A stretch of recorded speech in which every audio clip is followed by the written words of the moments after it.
জুলাই সনদ নিয়ে যে আলাপটা আছে, জুলাই সনদে নোট অফ ডিসেন্ট শুধু কি বিএনপি দিছে, জামাত দেয়নি? দিয়েছে। জামাত যে 3-4টা দিয়েছে তার মধ্যে মৌলিক 2টার কথাই শুধু বলি, কত বড় গণতান্ত্রিক দল বুঝবেন আপনি। স্থানীয় সরকারকে অর্থনৈতিকভাবে ইন্ডিপেন্ডেন্ট করা, যেটা গণতন্ত্রের বুনিয়াদী ব্যবস্থার সাথে জড়িত, এটা তারা নোট অফ ডিসেন্ট দিছে। সুপ্রিম জুডিশিয়াল কাউন্সিল গঠন, জুডিশিয়াল বিচার বিভাগ আলাদা হয়ে যে আইনজীবী আছেন, এটা একটা গুরুত্বপূর্ণ দাবি দীর্ঘদিন ধরে, নোট অফ ডিসেন্ট আছে।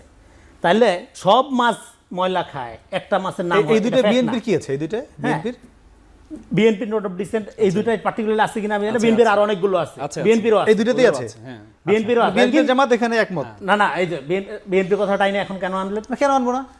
আমার কথা শেষ করতে দেন। এটা খুবই খারাপ, আমরা তো সব পক্ষে খুবই খারাপ কাজ করছেন আপনি। না না রনি ভাই, আমরা সব পক্ষের কথা বলতে হবে। একদম আমার কথা শুনেন আপনি। না না, আমাদের তো বলতে হবে, আমাদের দায়িত্ব এটা। ন্যারেটিভ তৈরি করার চেষ্টা করবেন না, আমাদের দায়িত্ব এটা, সব পক্ষের কথা বলতে হবে, নিরপেক্ষ থাকার চেষ্টা করেন। আপনি ন্যারেটিভ তৈরি করা হচ্ছে এখানে বিএনপি জুলাই সনদের বিরুদ্ধে, সংস্কারের বিরুদ্ধে। নির্বাচনে যে যাচ্ছে বিএনপি তার সংস্কারের আলাদা কর্মসূচি ঘোষণা করে নাই। সে হা বা না ভোট, যেটার পক্ষে বিপক্ষেই বলুক না কেন, তার তো সংস্কার এজেন্ডা আছে। তার কি রাজনৈতিক দল হিসাবে এই রাইট নাই যে আমার সংস্কার এজেন্ডা হলো এইটা? যার মধ্যে এবং ধরেন আমি যদি এই সংস্কারকে না করি তাহলে আমি জুলাই বিরোধী হয়ে গেলাম, এটা কোন ধরনের ফেস্টিভ্যাল? কারণ এখানে আমি ধরেন আমি কৃষক, আমি এখানে কৃষি সংস্কার কমিশনই হয় নাই, কৃষি সংস্কার নিয়ে একটা কথাও নাই, তারপরও আমার এখানে এটা বিশ্বাস করতে হবে এটা ফেস্টিভ্যাল না কিনা বলেন? ফলে ফেস্টিভ্যাল 2.0 কায়েমের সমস্ত রকম কার্যক্রম। আচ্ছা, আমার যে প্রশ্ন ছিল আমরা সেদিকে যাই যে ফলে আমরা বলছি এই যে কাদেরকে নিয়ে জাতীয় সরকার বিএনপি নির্বাচনের পর ফ্যাক্টসকে ডাইলিউট করে ন্যারেটিভ পলিটিক্স তৈরি করা, এটা বাংলাদেশের নতুন ফ্যাসিবাদ ডেকে আনতেছে।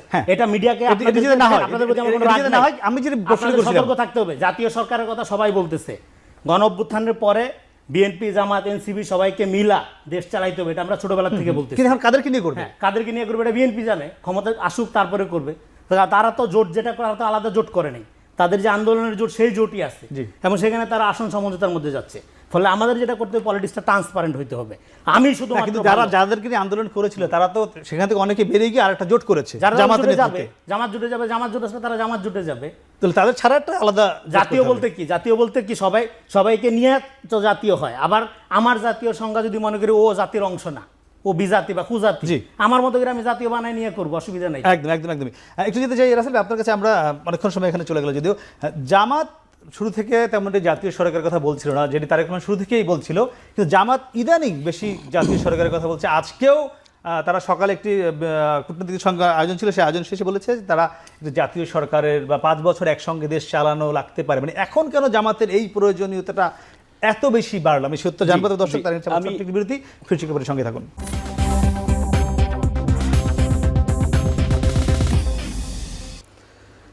ফিরলাম বিরোধীর উপরে কথা বলছিলাম ভোট ও ভোটার নিয়ে। আমরা ছিলাম আল মাহমুদ রাসেল। আপনাকে জানতে ছিলাম যে তারেক রহমান অনেক আগ থেকেই জাতীয় সরকারের কথা বলে আসছিলেন নির্বাচনের পর, কিন্তু সম্প্রতি আমরা দেখছি জামাতের আমির জাতীয় সরকার বা একসাথে দেশ চালানোর কথা বলছেন। আজকেও তিনি সকালে বলছেন। তিনি এখন হঠাৎ করে কেন জাতীয় সরকারের তার প্রয়োজন মনে হলো? জি, অসংখ্য ধন্যবাদ রাকিব ভাই। আমি আসি তার আগে রনিবার একটা বিষয় নিয়ে আসি। একটু আগে রনিবার সাউন্ড দেখে আমার কাছে যেটা মনে হচ্ছে যে সত্যকে নিতে পারছেন না, মানে না মিথ্যাকে নিতে পারছেন না। সরি ফর ইন্টারাপ্ট, আমি আসি মিথ্যার প্রতিবাদ করেছি, আমি আসি ন্যারেটিভ তৈরি করব, আবার প্রতিবাদ করব। নোট অফ ডিসেন্ট যখন সবাই জামাত দিলে সমস্যা, আমি শেষ করি। আপনার কথা আমি ইন্টারফেয়ার করি নাই, মিথ্যা বললে আমি ইন্টারফেয়ার করব। না না, আপনি আপনার সময় আপনি কথা বলবেন, আপনার সময় কথা বলবেন, এটাই আমাদের স্বাধীনতা। আপনি যদি কথা বলার সুযোগ না দেন, সন্ত্রাস করার স্বাধীনতা থাকে না না, এটা সন্ত্রাস বলেন। আপনি আমাকে কথা বলতে সুযোগ দিবেন না, এটা সন্ত্রাস। মিথ্যা বলতে সুযোগ দিবেন। আমি আসি, দেখেন উনি এই Jamaat note of dissent, Jamaat note of অবশ্যই করবেন, জামাত নোট অফ ডিসেন্ট দিয়েছে, জামাত নোট অফ ডিসেন্ট দিয়েছে, এটা খুব খারাপ লাগছে। কিন্তু বিএনপিতে নোট অফ ডিসেন্ট দিয়েছে, এটা আমার খারাপ লাগছে না। আমাদের এলাকায় একটা কথা বলে, আমার এই জামাইটা ভালো আমার মেয়ের কথা শুনে, আমার ছেলেটা খারাপ তার বউয়ের কথা শুনে, অন্যের কথা শুনলে তখন খারাপ লাগে। দেখেন আজকে এই যে রনি ভাইরা, আমি মনে করি শেখ হাসিনা ফ্যাসিস্ট হয়েছে কেন জানেন? এই যে সুশীলদের যে তাকে তেলামি করতে গিয়ে ফ্যাসিস্ট হয়েছে। সাংবাদিক মানে কি? সাংবাদিক হচ্ছে সমাজের দর্পণ। সাংবাদিককে মানে আয়না স্বরূপ, সংবাদপত্রকে আয়না স্বরূপ বলা হয়। আর আমাদের শরীয়তে যেটাকে বলে একটা মুমিন আয়না স্বরূপ। আয়নাতে আপনি কি দেখবেন? আয়নাতে আপনি দেখবেন আপনার মুখে কি দাগ আছে, সেই দাগগুলো দেখবেন। আয়নাতে আপনি সেটা দেখবেন। আজকে সাংবাদিকরা আপনি দেখেন, এই রনি ভাই যে এই সাংবাদিকদের যে প্রোগ্রামে গিয়েছিলেন, উদ্বোধনী বক্তব্য উনি দিয়েছেন, 7 মিনিট কথা বলেছে, আমি পুরো বক্তব্যটা ওনার শুনেছি। ওনাকে ওখানে গিয়েছে, আমার খুব ভালো লাগতো যদি রনি ভাই সেখানে তারেক রহমানের ভুলগুলো ধরিয়ে দিতেন। যে তারেক রহমানকে বলতেন যে আজকে আপনার 7,000-এর উপরে আপনি চাঁদাবাজদেরকে আপনি বহিষ্কার করেছেন, আপনি এটা নিয়ে আপনার পদক্ষেপ নেওয়া উচিত। আপনি নিজেদের কোন দলে 70 থেকে 80 জন মৃত্যুবরণ করেছে, এটা নিয়ে আপনার পদক্ষেপ নেওয়া উচিত। আপনার ছাত্র দলে যে যে এই যে বিভিন্ন ছাত্র সংসদগুলোতে আপনার যে তার ভরাডুবি, এই ভরাডুবি কেন হচ্ছে? কারণ রনিবের যে বয়সে, আমার যে বয়স, এই বয়সে প্রত্যেকটা ইউনিভার্সিটির যে সভাপতিগুলো ছাত্র দলের, এই সভাপতিগুলো সেম বয়সের, অথচ তারা এখনো ছাত্র দলের সভাপতি, আর আমরা আজকে পেশা আসছি 10-12 বছর। আমার খুব ভালো লাগতো রনি ভাই যদি সেদিন ধরে ধরে ভুলগুলো ধরিয়ে দিতেন, কিন্তু আপনি সেখানে কি করলেন? আপনি সেটা করলেন না। আপনি 7টা মিনিট নিজের মতো করে 7টা মিনিট বক্তব্য দিলেন, সেটাকে দর্পণ বলে না, সেটাকে বলে না, সেটাকে সংবাদপত্র দর্পণ বলে না। এই রনি ভাই ওই দিন সংবাদপত্রের প্রোগ্রামে গিয়েছেন, তার আগের দিন তারেক রহমান সাহেবের সাথে দেখা করেছেন, উনি পরে বলছেন কেন ওই দিন কেন প্রকাশ করেন না তার আগের দিন তারেক রহমানের সাথে উনি দেখা করেছেন? তার মানে তাহলে আপনি সুশীল কেন সাজলেন? আপনি সুশীল কেন সাজলেন? আপনাকে অবশ্যই বলতাম আমি বিএনপিকে ওন করি, আমি বিএনপি ন্যারেটিভকে ওন করি। আপনি যদি বিএনপি ন্যারেটিভকে ওন করেন সেটা আপনাকে প্রকাশ্যে বলতে হবে, কিন্তু আপনি সেটা প্রকাশ্যে বলছেন না। আপনি বলছেন আমি সুশীল, আবার আপনি জামাত করেন, আপনি প্রকাশ্যে বলছেন, আপনি ঢাকা বিশ্ববিদ্যালয়ে জামাত করছেন, শিবির করছেন, এটা বলছেন।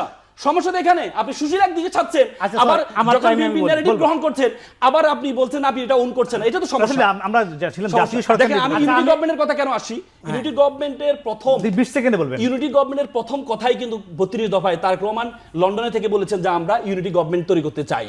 যখন আপনার ভালো সময় ছিল না তখন আপনি ইউনিটি গভর্নমেন্টের কথা বলেন, যখন আপনার সুসময় আসছে তখন আপনি ইউনিটি গভর্নমেন্টের কথা বলবেন না। তার মানে জামাত যেটা বলছে এটা তারেক রহমান আগেই বলেছেন ইউনিটি গভর্নমেন্টের কথা। ইউনিটি গভর্নমেন্ট মানে কি? আমরা জোটবদ্ধ এই জাতীয় পার্টির মতো সরকার না, জাতীয় পার্টিকে আমি 10-12টা সিট দিলাম, তাদেরকে আমি বিরোধী দল বানাবো, এটা ইউনিটি গভর্নমেন্ট। ইউনিটি গভর্নমেন্ট মানে আমরা বিরোধী দলকে সহ্য করতে পারি না, যে বিরোধী দলকে আমি মানুষে মনে করি না, সেটা না করে একসাথে 5টা বছর একসাথে কাজ করে বাংলাদেশকে যে সংস্কারগুলো গুরুত্বপূর্ণ এই সংস্কারগুলো এগিয়ে নাও, এটা হচ্ছে ইউনিটি গভর্নমেন্ট ছিল।